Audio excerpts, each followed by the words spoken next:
स्वयं से साक्षात्कार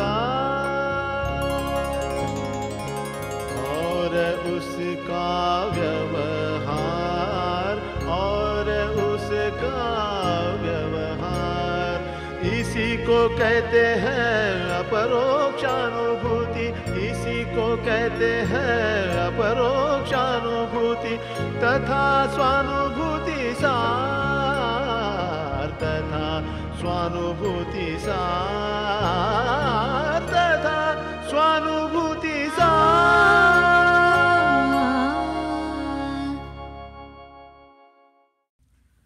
नमस्कार।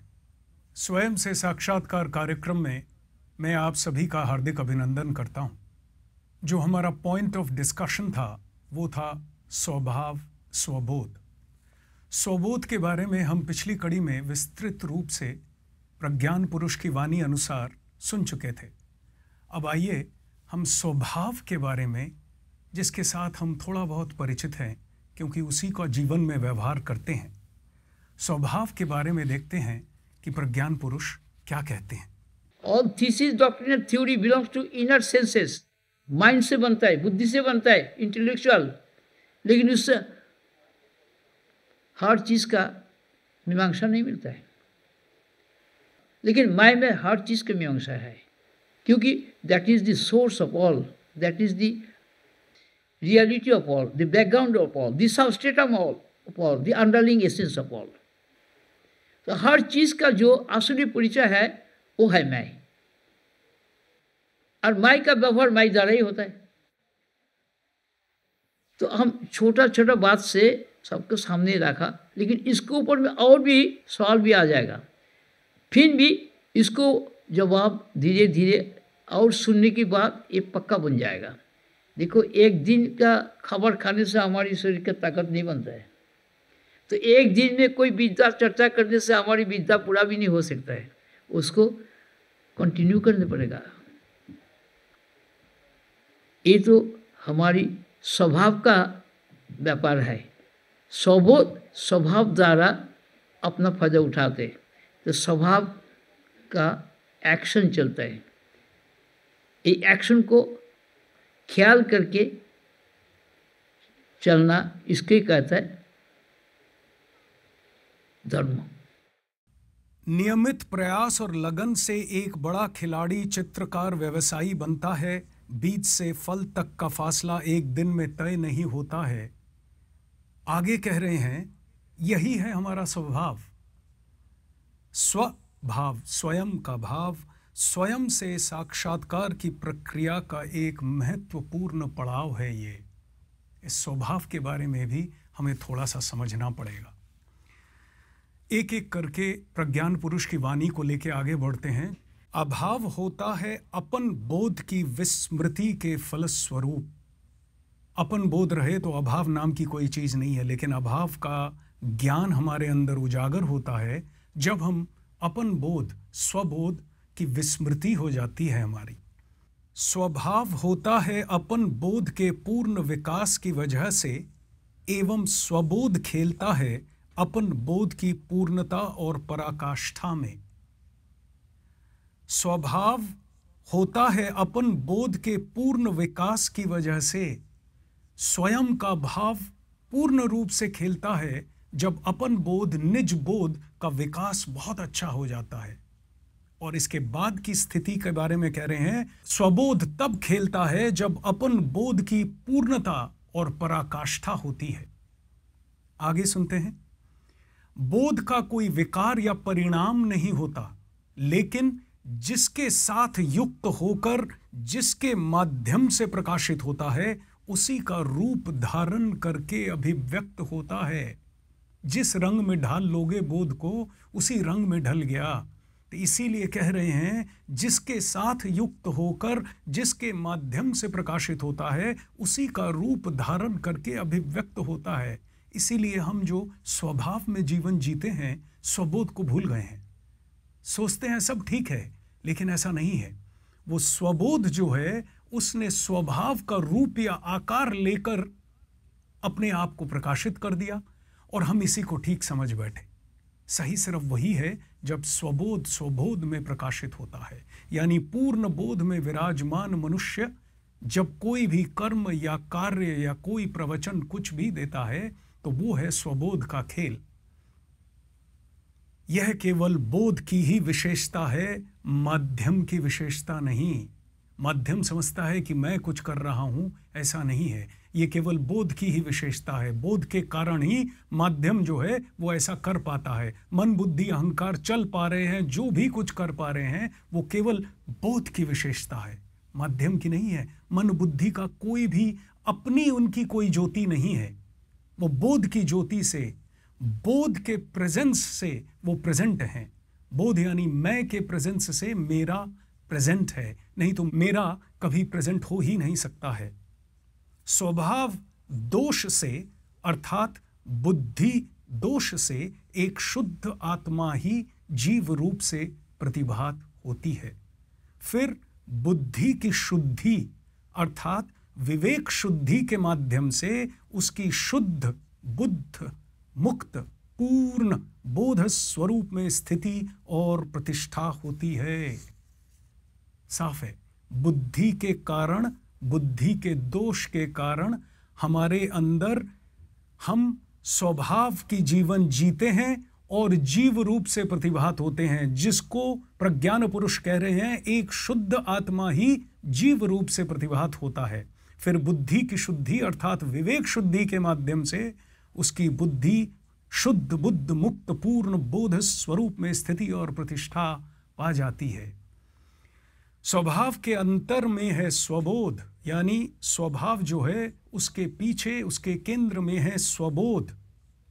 बाहर है प्रकृति। अब स्वभाव हम प्रकृति को लेकर हम जीते हैं, तो अंतर अगर हम अपने आप को समझ लें, और बाहर हमारे है प्रकृति और हमारे अंदर है हमारा स्वबोध जो हमारी केंद्रीय स्थिति है, जिसको हम ईश्वरीय स्थिति की वर्णना देते हैं। यह प्रकृति है सत्व रज तम, इन तीनों गुणों का विलास क्षेत्र और लीला भूमि। नाम और रूप की विचित्रता ही है उसकी विशेषता। परिदृश्यमान जगत है नाम रूप का सामग्रिक मेला। बाहरी जगत नाम रूप का सामग्रिक मेला। तीनों गुणों का विलास क्षेत्र और लीला भूमि है ये प्रकृति का खेल। आगे क्या कहते हैं? स्वभाव के तीन रूप हैं, प्राण मन और बुद्धि। प्राण का खेल होता है देह इंद्रिय और बाहरी प्रकृति में। मन का खेल है अंतर में एवं बुद्धि का खेल है केंद्र सत्ता के अधीन, क्योंकि बुद्धि केंद्र सत्ता के सबसे करीब है। बुद्धि पे सबसे पहले केंद्र सत्ता की रोशनी आके रिफ्लेक्टेड होती है, बुद्धि से जाती है मन में, मन से जाती है प्राण में। इसीलिए फिर से हम अगर देखें, प्राण का खेल होता है देह इंद्रिय और बाहरी प्रकृति में। बाहर की प्रकृति देह में और इंद्रियों के साथ प्राण का खेल है। अंतर इंद्रिय यानी हमारे जो ज्ञानेंद्रिय हैं और कर्मेंद्रिय हैं, जिसकी चर्चा हम पहले कर चुके हैं, इन सब में प्राण का खेल होता है। प्राण से जब हम सतेज होते हैं तो हमारी इंद्रियां भी बहुत सतेज होती हैं। तो प्राण के खेल से ये चलता है। और इसके बाद कह रहे हैं मन का खेल है अंतर में एवं बुद्धि का खेल है केंद्र सत्ता के अधीन। प्रकृति के स्तर में है मेला, स्वभाव के स्तर में है खेला एवं स्वबोध के स्तर में होती है लीला। प्रकृति के स्तर में मेला, क्योंकि नानात्व बहुत्व का खेल है, मेला है। 10 किस्म की चीज़ें को लेके प्रकृति खेलती है। स्वभाव के स्तर में खेला है, क्योंकि एक स्वभाव ये नानात्व बहुत्व को लेके खेल रहा है, तो ये खेला हो गया। और स्वबोध के स्तर में स्वबोध केवल स्वबोध के साथ खेलता है, इसीलिए लीला कही जाती है। अक्सर हम लोग एक छोटा सा क्रिटिसिज्म कभी कभी सुनते थे कि कृष्ण जी करें तो वो है लीला और हम लोग करें तो वो है गलत। ऐसा नहीं है। स्वबोध की स्थिति में, स्वबोध की हालत में जब कोई भी कर्म या कोई भी खेल खेला जाता है उसको लीला कहा जाता है।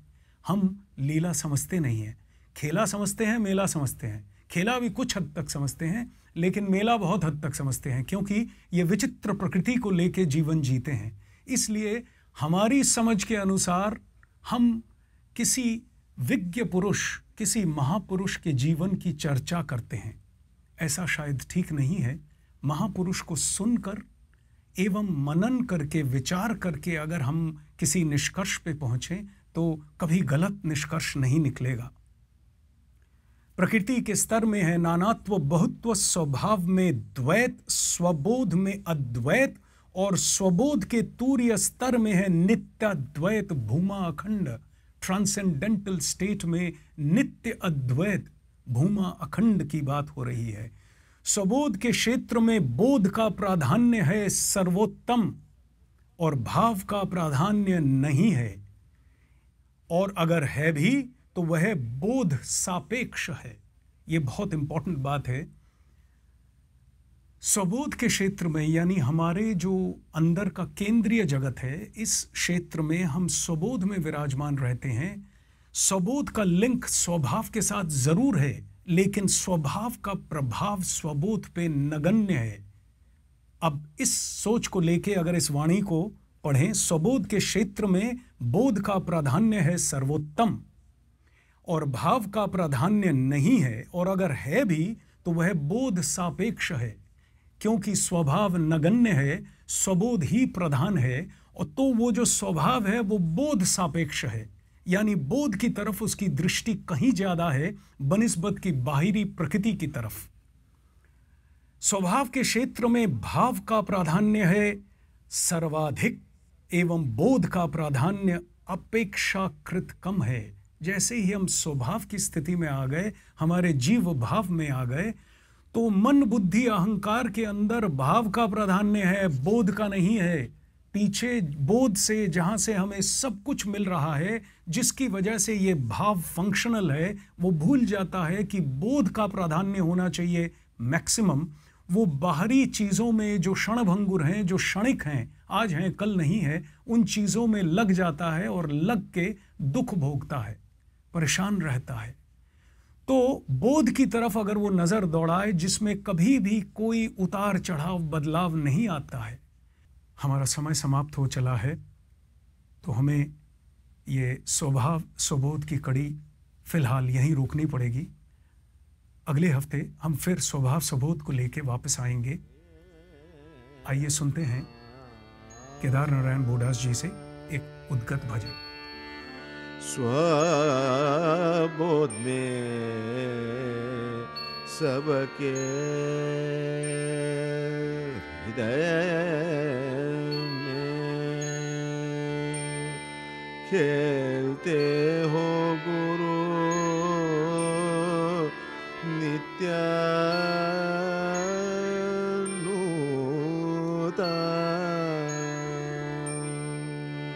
स्वबोध में सबके हृदय में, स्वबोध में सबके हृदय में खेलते हो गुरु नित्यानूतन,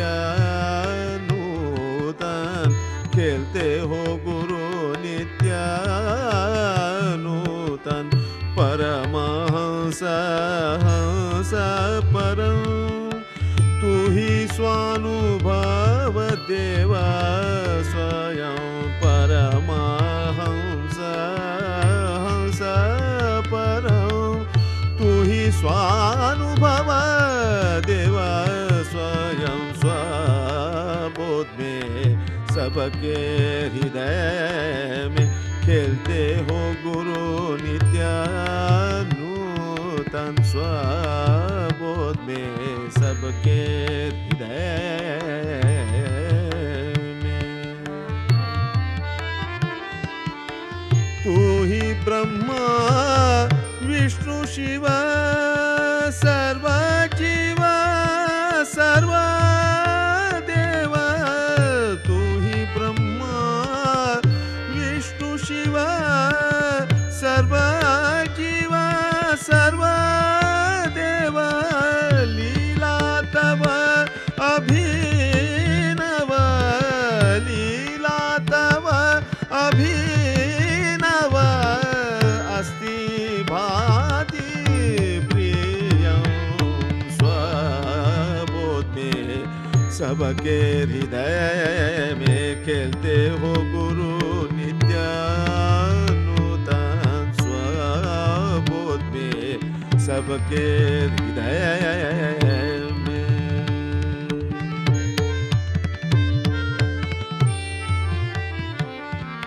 तू ही ईश्वर आत्मा, तू ही ब्रह्म सनातन, तू ही ईश्वर आत्मा, तू ही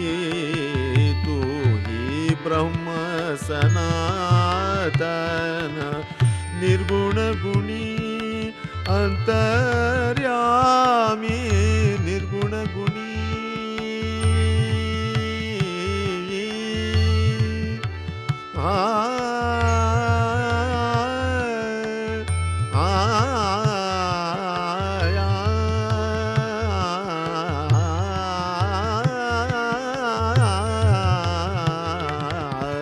निर्गुण गुणी अंतर्यामी, परमात्मा पुरुषोत्तम, परमात्मा पुरुषोत्तम स्वबोध में सबके हृदय में। खेलते गुरु, खेलते हो गुरु, खेलते हो गुरु, खेलते हो गुरु, खेलते हो गुरु नित्यानूतन स्वबोध में सबके हृदय में।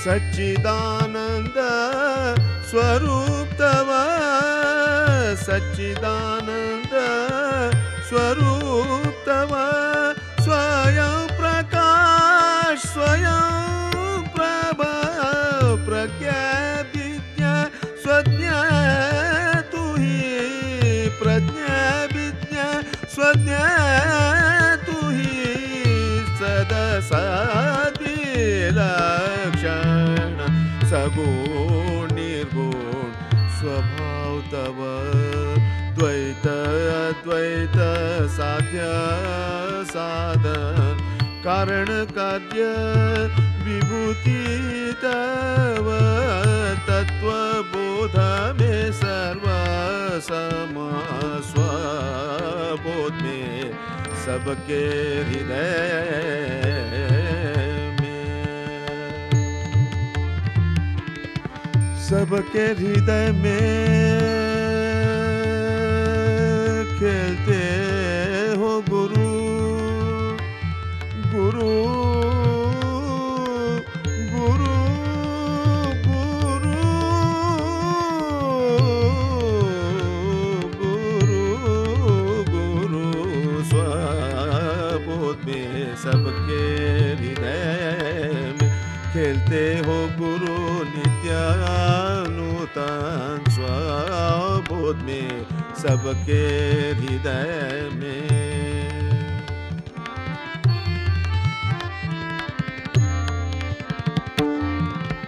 स्वतत्व गुरु तत्व, गुरु तत्व ब्रह्म आत्मा परम गुरु ज्ञान, आत्मा ब्रह्म ज्ञान, गुरु ज्ञान आत्मा ब्रह्म ज्ञान, आत्म ज्ञान स्वबोध अपन, आत्म ज्ञान स्वबोध अपन स्वबोध में सबके हृदय में।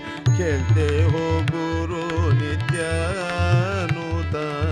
परमहंस हंस परम, तू ही स्वानुभव देव स्वयं, तू ही स्वानुभव देव स्वयं, तू ही स्वानुभव देव